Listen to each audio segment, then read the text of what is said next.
7ই মার্চের ভাষণ শুধুমাত্র বাজানোতে 7ই মার্চের ভাষণ বাজানো কি মহাপাপ?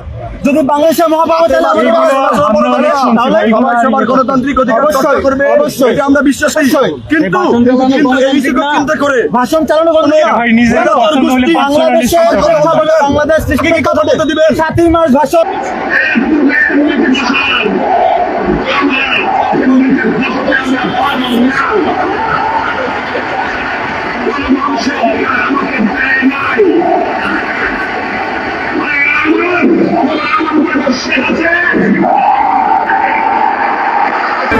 আমরা কয়েকজন আমরা এখানে তখন ভাষণ পাচ্ছি, যতক্ষণ তাকে ছাড়ানো হবে প্রত্যেকদিন বাঁচবে বা আমাদের কতজনকে পুলিশ আসলে ধরতে পারে আমরা সেটা দেখব। ভাই আমরা চাই যে 15 জুলাইয়ের সন্ত্রাসী এলাকারই ছবি আছে, যে জুলাই গণহত্যার একজন সংশ্লিষ্ট সন্ত্রাসী, তার বিচারের দাবিতে পুলিশের কাছে আমরা আসার অধিকারটা রাখি। কেউ যদি যারা আমরা থাকতে পারি এখানে যে সন্ত্রাসী যাতে কোনোভাবে সামনে